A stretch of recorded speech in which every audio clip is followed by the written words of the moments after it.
Yep. That'll be a little bit, zoom in a bit. Okay, there we go. Hi, Perfect. everyone. My name's Lee Para, and for those who don't know me, I've been around the tiny house industry maybe for about, oh gosh, since 2011, so for quite some time now. I built my own tiny home on wheels and built a tiny home community in the middle of Washington, D.C. So let me just, sorry about this. This is, I can't figure out how to advance. 1 second. I might have to leave this up. So this is our Boneyard Studios existed in Washington, D.C. It was the country's first tiny house community showcase that I started with a few others from 2012 to 2015. And then after that, I moved my tiny house to a friend's backyard. Then I moved it to my own backyard. Then I moved it to a friend's farm where it is now. And then it's going to move to another friend's backyard. So this presentation is all about where you can place it, mostly tiny home on wheels. I will go over tiny homes on foundations. I have worked ever since 2012 across the country with different jurisdictions, helping them figure out zoning for tiny homes, especially for tiny homes on wheels. And I've helped hundreds of folks find locations for their tiny homes. Just also wanted to quickly mention, because I don't actually focus just on tiny homes anymore, but I have two things that I'm working on, and I'm working for a company called Baya Eco. It's a new tiny small home arm of an existing modular home company, and we are getting ready next week actually to roll out pre-sales of our 750 square foot model, and our 200 square foot studio will be available by next month, I would say. And then Building Beyond is actually my life's work. It is something I'm getting off the ground currently that came out of a need during the pandemic for people wanting to start communities, but not having a lot of resources to do so. And because I come from the tech world and emerging technology, we are setting up a gaming interface to get youth involved and funding as a way to test out pilot projects on people's land. So if you have land and you're looking to either start a tiny home community or looking to test out different off-grid technologies, we're working with some 3D printers. Definitely reach out to me. My contact info is there. That site should be up next week as well. Actually, we've already started working, but we haven't gotten our website up yet. We've got some pilot projects in both Texas and in Mexico where I live. And it's super, super exciting work because we're combining ancestral and emerging technologies to actually build on land and not just keep things in the gaming and metaverse, but that's where we're designing. So it's super fun work. Okay, let's get to what this presentation is about. Hope you can see. There we go. Okay, this is just a little bit about what types of tiny homes. They are all sorts of tiny homes. So when people say tiny homes, it can mean a single family home. It can mean an accessory dwelling unit in your backyard, a manufactured home like HUD homes, a movable tiny home, which we used to call tiny homes on wheels, van, bus, truck conversions, RVs. And then we've got the whole structures of like undocumented structures, glamping tents, yurts, things like that. So foundation built tiny homes you're going to need to do everything you would need as you would a regular home, right? If you bought a piece of land and you wanted to build a home. So you got to go to your jurisdiction, get a building permit, figure out what the zoning says about the size, and you are going to be following IRC or IBC, International Building Code. There is an appendix called QA for tiny homes on foundations that has been in existence since 2018 or 2015. And this year, there is the same committee, some of the same committee that addressed that code is addressing code with the new code. Every 3 years is when the International Residential Code updates their code. And they are saying, what if we use a flatbed trailer as the foundation? So should this go through, it's going to be huge news for those of us with movable tiny homes, as they will be able to be classified as residences. That's huge. And it affects our placement options. And we've got manufactured homes. I'm not going to go into this too much because most of us aren't doing this. This is factory built HUD housing.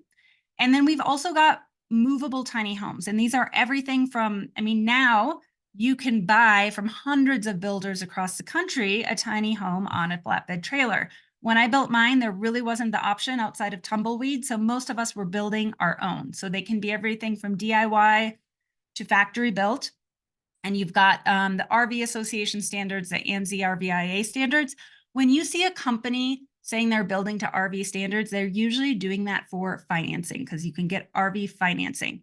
What you really want to be looking at is that they are building it to the best of their ability to Appendix QA, because you can still build the house that way and then place it on a trailer. And then any sort of certification program, whether that's PacWest or NOAA. There are certification programs because we haven't had a build code. So those came up in lieu of a build code for tiny homes on wheels. So this is a little bit about the International Residential Code. I'm not going to have time to get into all of this. I actually have a 2-hour course that goes over everything that you need to know as far as placement and getting your home onto a property. So obviously in about 20 minutes with some room for questions, I can't get into all of this, but it's like a general overview so you know what to go and look for. So the certification options that I mentioned, it's the National Association for Alternative Housing. I believe they're still based out of Florida, and then PacWest is in Washington State, I believe. And both of them have DIY self-built certification programs, which I highly recommend. Why?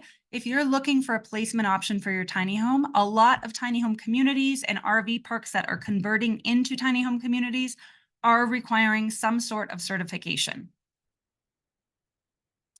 So let's just set some things straight because people get confused between zoning and building code. They're two different things and they serve two very different purposes. Zoning is all about the way land can be used and developed. So we don't want a factory spewing toxic chemicals put right next to an elementary school. Zoning exists for a reason, even though there has been a lot of discriminatory zoning clauses, and a lot of NIMBYs, not my backyard, have used zoning as a way to keep out affordable housing development. But in its intent, I guess, it's good, right? We want to keep each other safe. We don't want like everything being able to be built anywhere. So it sets limits for the dimensions of structures on a property and the density of that development. And so that really comes into play when we're looking at tiny home community development. Also setbacks if you're going to put a tiny home in someone's yard. However, the confusing thing, and this is why I actually created the course I created a few years ago, is because everyone thinks like, well, just tell me where I can put a tiny house. What state, what city? Even within cities or within counties, it changes because zoning is set at a local level and it varies greatly among jurisdictions. So for instance, even in Washington, D.C., you can put an accessory dwelling unit in zone like 2, 4, and 5, wards 2, 4, 5. Don't take this because I can't remember exactly since I'm not living there now, but in other wards you can't, right? So even within a city, it changes. So movable tiny homes are tiny homes on wheels. They are built as a regular home is built. The only difference is that that travel trailer, the flatbed trailer, is your foundation. Because of that, most jurisdictions still consider them a travel trailer or an RV in the zoning code. And that's important to know because it affects your placement options. And most of us who have movable tiny homes, unless we're in California or Colorado or a few other states like Maine as well, that have allowed them as residential units or accessory dwelling units, we're still in the gray area of zoning because most jurisdictions say you can park a travel trailer or an RV on your property, but it can't be your primary permanent residence. But things are changing, as I mentioned. California, especially with the affordable housing crisis mandate in 2015, has been saying, like in San Diego and Los Angeles, a lot of cities that allow for accessory dwelling units also then say a tiny home on wheels can be classified as an accessory dwelling unit. But one of the main points of confusion I see people make is that they say, oh, great, a tiny home is an accessory dwelling unit in California. I'll just go buy a piece of land and put my tiny home on wheels there. Doesn't work that way. An accessory dwelling unit is an accessory structure to a main home. So that really only matters for you if you already have a property with a main home and you can build an accessory dwelling unit, use your tiny home on wheels as that accessory dwelling unit. As I mentioned, depending on the outcome of the new 2024 build code, And our committee that is working on that, tiny homes on wheels may be considered primary homes across the US. However, like I said, each jurisdiction varies. Each jurisdiction also adopts the new IRC legislation whenever they want. So there are some jurisdictions who are using IRC code from 2012. There's others who are using 2018 or 2021. It changes every 3 years. So this is just a little slide here, a lot of information that goes over all of these different characteristics, right? So zoning tips. This is a little slide I made for presentation so people can kind of see the checklist. And you can download this. It's in a different format from my website at tinyhousezone.com. I've got a little checklist for zoning. So if there's no other house, this is if you own a property, right? If there's no other house on the property, you check the smallest allowable square footage to build a single family home in your jurisdiction. And if it's 500 square feet, then you have to build 500 and above. If it's 1,000 square feet, same thing. If it's 200 square feet, like I think it was in DC, then it's 200 square feet and above. But on a foundation, regular permitting process that you would do for any other type of home. If there is another house on your property, then you can check if your jurisdiction allows you to build an accessory dwelling unit. If you have a tiny house on wheels or a movable tiny house, you can check if you can park a travel trailer or RV on your property, or as we mentioned, there are many jurisdictions now allowing tiny homes on wheels to be considered accessory dwelling units. So you can check your zoning for that. If it's a tiny home on wheels or movable tiny house, you can also check. A lot of people do workarounds with some other zoning categories. Artwork studios. Are you allowed to put a backyard office in your yard? A lot of jurisdictions during the pandemic started allowing for that. Are you allowed to have an art studio? Again, this is kind of in the gray area where you would put your tiny house on wheels there, but you would classify it that way should anyone ask you.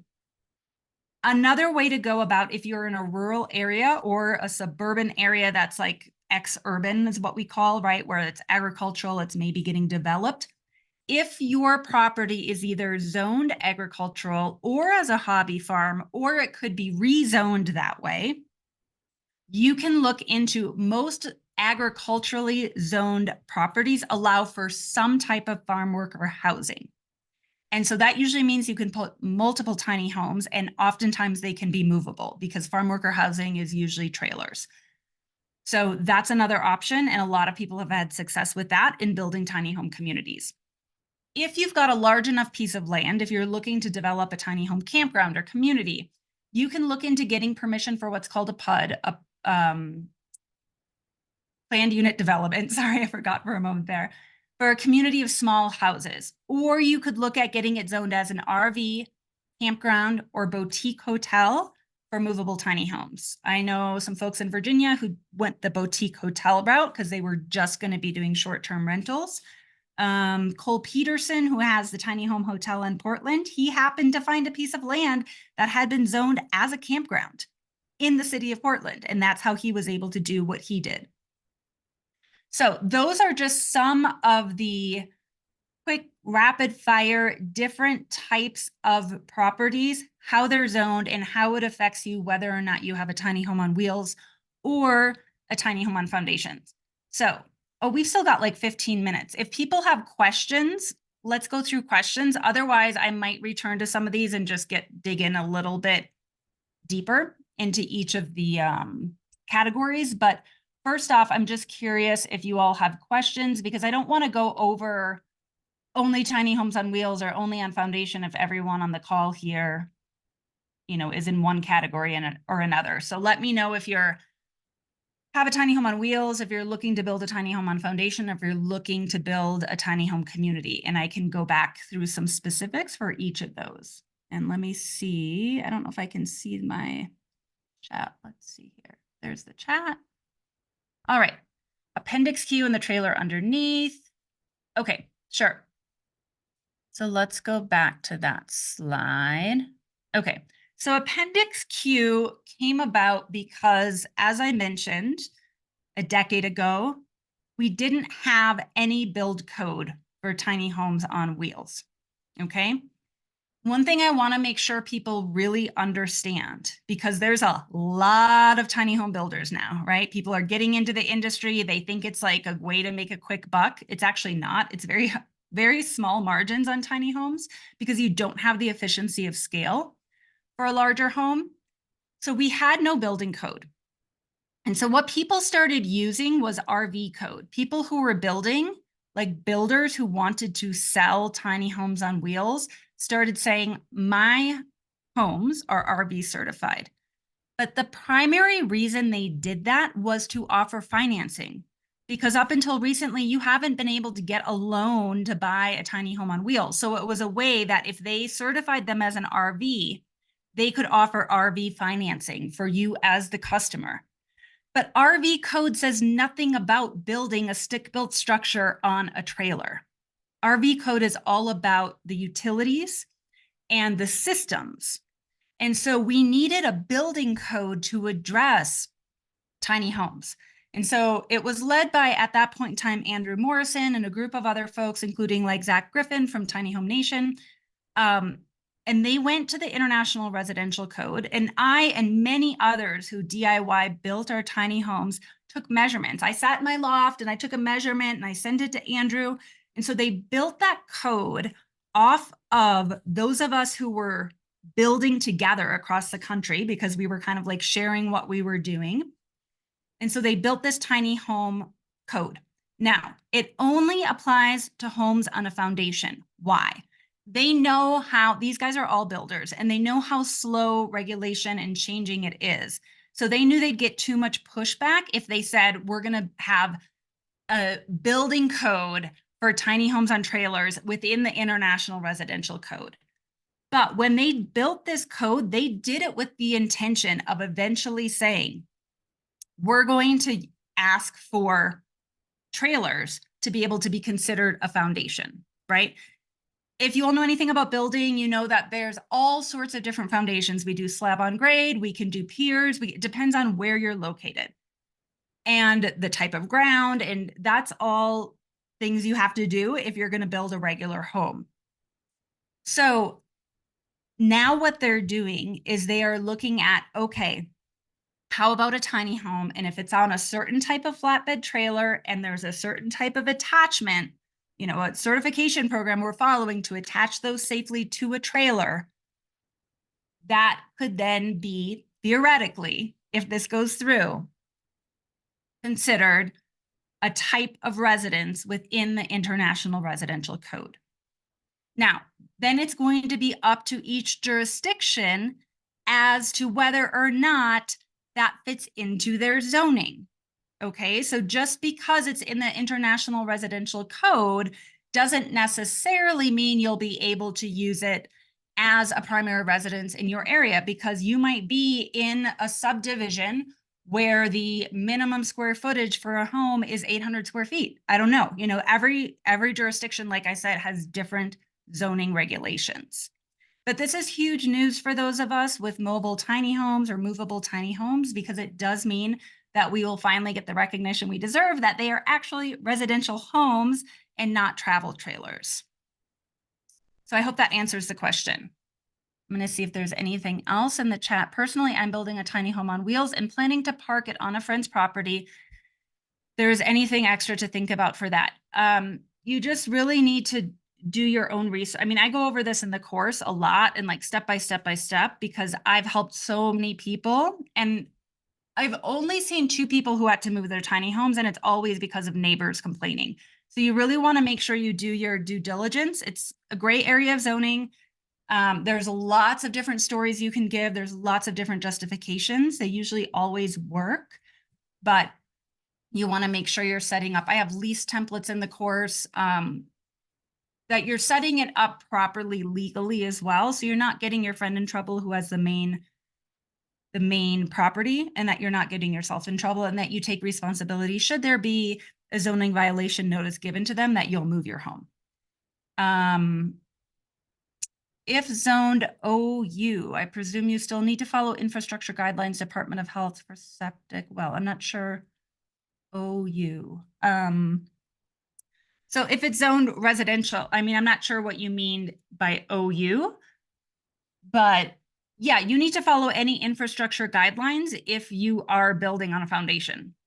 If you're on a tiny home on wheels, it's different, right? There's a lot of off-grid solutions, and some of us fly under the radar. Some of us use, I use a 50 amp box, right, that I had put in. And there's various ways you can do that. You can say you're going to have a hot tub if you don't want to alert people that you're putting a movable tiny house on your property. There's so many ins and outs to like working in this gray area that, and there's a lot of information online too, if you go on these group chats, but it really just comes through experience and talking with folks. Let's see, what are the best loan options? The best loan options honestly are the ones that are offered through different builders themselves and or taking out a personal loan. Some people have taken out loans like reverse mortgages. You can take out a loan there. Like for instance, I was a government employee for a long time, and we have, our own type of 401k in government. And I can take out a loan, I think, for up to $40,000 for an RV or for a self-built RV. So there's actually like RV financing sometimes through your 401k program, but mostly your best loan options are going to be through the builders that actually offer loans. My property in Kentucky is zoned OU. Okay, but this is what I mean by like zoning, right? It's different in every jurisdiction. I don't know what OU means there. I'd have to look into that specific zoning. There are a couple national databases I use, and again, kind of go over this in the course on how to use those and how to read in the search terms to use. Because again, if you're in the gray area, you want to do enough research, and but you don't want to over research. You don't want to start calling your zoning department saying exactly what you want to do. You have to phrase it correctly and what you're thinking about doing so that you know, okay, I can put an RV on my property. For instance, in DC, when I was doing mine, I got in writing, you can have an RV on your property. It can't be used as your primary full-time permanent residence. Okay, so what does full-time mean? Full-time meant, I think anything, the houseboat community had figured this out. It meant anything over 10 or 11 months out of the year. Okay, great. I travel a lot. That's not an issue. What does permanent mean? Okay, it means that you have, I can't remember, like a mailing address there or something. Well, I had a mailing address still at my apartment, so that didn't apply to me. So there's little things like that that you do. It's always going to be a risk if you're in the gray area. And I've told people for over a decade now, if you're waiting until this is all figured out, you're going to be waiting a long time. I mean, we're making huge progress, but you have to know your own risk profile, right? And how much you're willing to take. I can tell you personally, as someone who built a tiny home in the middle of the nation's capital and have helped people find locations to park their tiny homes in major urban areas and in rural areas, everyone's like, oh, you can't do it in an urban area. Not true, because I've helped a lot of people do it. So there's a lot of naysayers as well. I don't want to ever encourage someone to take a risk beyond what they're comfortable with, but I also want to encourage people to go into this lifestyle because it's really because of us that this is even changing. The reason you all even have options in California and places is because of people like me who did it 10 years ago. And we worked with, I didn't work on the last IRC committee, but I worked with the folks who were doing it. And I gave workshops across the country, and I let city officials come to our property, and we gave them tours. And so if you do something similar, I highly encourage you to take an educational route to it. Talk to your city, say, this is what I want to do. It goes against my advice about being a little bit quiet, but in my opinion, what I've seen is when we just start doing this and we do it in a responsible way, a lot of cities, it's good publicity for them, right? You're creating more affordable housing. It's why California allows tiny homes on wheels as accessory dwelling units, because they get to count each of those tiny homes on wheels as one more unit of affordable housing. And so if your state or your jurisdiction is in an affordable housing crisis, it's a win-win. But that's really on us as tiny home dwellers and tiny home advocates to do that work. We have to stop waiting for things to change from the government. I've always found it very ironic in the tiny home community that people are so anti-government. Well, government won't let me park it here, but then they don't want to actually go and advocate with government officials to change the rules in the zoning. So I really am a big proponent of us getting involved in changing the rules and zoning ourselves. I mean, I know it's an onerous process sometimes, but it has to start somewhere.